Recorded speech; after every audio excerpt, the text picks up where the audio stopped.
Hola, hoy vamos a hacer un recorrido fascinante. Vamos a seguirle la pista a un fármaco, desde que entra en el cuerpo hasta que sale.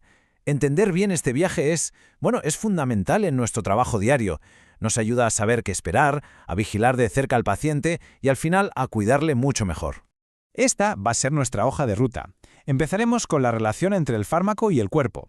Luego veremos cómo se administra y distribuye, cómo actúa y finalmente cómo el cuerpo lo procesa y lo elimina. Y para rematar, uniremos todas las piezas para ver cómo aplicarlo en nuestro día a día. ¿Listos? ¡Vamos allá! Venga, empecemos por el principio. Cuando hablamos de un fármaco y el cuerpo, todo se resume en dos conceptos. Son como las dos caras de una misma moneda. Y si entendemos bien la diferencia entre ellas, el resto de la farmacología se vuelve mucho más intuitiva. Y aquí lo tenéis, así de simple. La farmacocinética es la historia de lo que le pasa al fármaco, cómo el cuerpo lo absorbe, lo mueve, lo transforma. Y la farmacodinamia es el resultado. ¿Qué efecto consigue ese fármaco en el cuerpo? Quedaos con esta idea, porque es la base de todo lo que veremos. Si nos metemos un poco más en la farmacocinética, seguro que os suena el famoso acrónimo ADME. Pues es eso: absorción, distribución, metabolismo y excreción. Básicamente es todo el proceso que el cuerpo le hace pasar al fármaco desde el minuto 1. Y por otro lado, la farmacodinamia. Aquí es donde ocurre la acción. Es el para qué damos el medicamento. Aquí es donde estudiamos cómo el fármaco interactúa con las células para conseguir un efecto, ya sea el que buscamos o uno que no queremos. Muy bien, pues que empiece el viaje. Y la primera parada, la administración, es crucial. La vía que elegimos no es algo que se decida al azar, para nada. Es el primer factor que va a determinar qué tan rápido y qué cantidad del fármaco llega a su objetivo. Y para muestra, un botón. El contraste entre la vía oral y la intravenosa es brutal. La oral es muy cómoda, sí, pero es como una carrera de obstáculos para el fármaco. En cambio, la vía intravenosa, eso es una autopista directa al torrente sanguíneo. Efecto inmediato y el 100% del fármaco disponible. ¿Y por qué la vía oral tiene tantos obstáculos? Pues principalmente por esto. El efecto de primer paso hepático. Imaginad que el hígado es una aduana muy estricta. Todo lo que se absorbe en el intestino pasa primero por ahí, y el hígado inactiva una parte del fármaco antes de que pueda llegar al resto del cuerpo. Claro, este peaje que cobra el hígado nos lleva a un concepto clave: la biodisponibilidad. No es más que el porcentaje de fármaco que, después de todo, consigue llegar a la sangre listo para actuar. Por eso las dosis intravenosas suelen ser más bajas que las orales. Nos estamos saltando la aduana. Vale, nuestro fármaco ha superado la primera fase, ya está en la sangre. Ahora empieza la segunda etapa, la distribución. Tiene que viajar por todo el cuerpo para llegar a donde de verdad se le necesita. ¿Cómo lo hace? Pues aquí entra en escena una proteína clave, la albúmina. Pensad en ella como el servicio de taxis de la sangre. Muchos fármacos se suben a la albúmina para viajar cómodamente.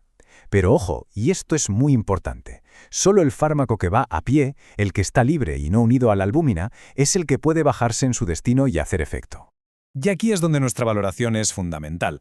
Si tenemos un paciente con desnutrición, con un problema hepático o renal, es probable que tenga la albúmina baja. ¿Qué significa eso? Menos taxis disponibles. El resultado es que hay mucho más fármaco libre circulando, lo que puede disparar el riesgo de toxicidad, una alerta clínica en toda regla. Perfecto. El fármaco ha viajado, ha llegado a su destino, a la célula diana. Ahora empieza la acción de verdad, la farmacodinamia. ¿Qué pasa exactamente para que se produzca un efecto? Vamos a verlo. Todo se puede resumir en tres conceptos. Afinidad es la química entre el fármaco y su receptor. Selectividad es si el fármaco es fiel a un solo tipo de receptor o si interactúa con varios. Y la eficacia es la potencia del efecto que consigue una vez se une. Lo ideal, claro, es un fármaco con mucha afinidad, muy selectivo y con la eficacia justa y necesaria. Y es que la interacción no es un simple on-off, hay todo un abanico de posibilidades. Como se ve aquí, un fármaco puede activar un receptor a tope, lo que llamamos un agonista total, o puede activarlo solo un poquito, o incluso puede hacer todo lo contrario, bloquearlo. La analogía que nunca falla es la de la llave y la cerradura. Un agonista es la llave perfecta. Entra en la cerradura, gira y abre la puerta. Acción. Un antagonista, en cambio, es una llave que entra, encaja perfectamente, pero no gira. Se queda ahí, ocupando el sitio y evitando que la llave buena pueda entrar. Bueno, el fármaco ya ha hecho su trabajo.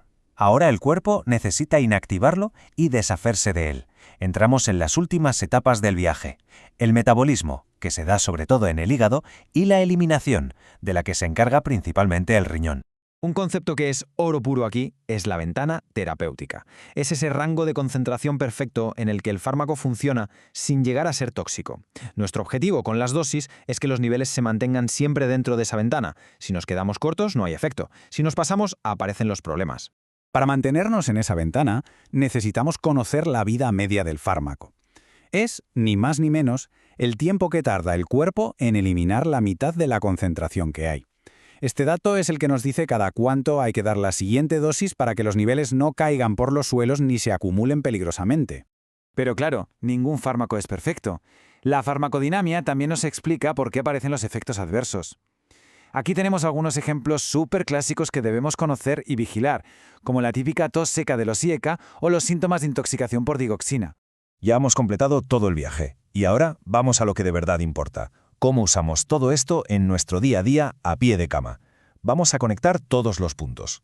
En el fondo, todo se resume en esto. Primero, evaluar siempre al paciente. Cómo están sus riñones, su hígado, su nivel de albúmina. Segundo, entender por qué se usa una vía y no otra. Tercero, y esto es nuestro pan de cada día, monitorizar la respuesta. ¿Está funcionando? ¿Hay algo raro? Y cuarto, educar. Tenemos que explicarle al paciente por qué es tan importante tomarse la medicación a sus horas. Y me gustaría terminar con esta pregunta, porque pensar en el viaje de cada fármaco que administramos no es solo teoría para un examen, es una herramienta potentísima de pensamiento crítico. Nos permite ir un paso por delante, personalizar los cuidados y sobre todo garantizar la seguridad de la gente que cuidamos. Muchas gracias por acompañarme.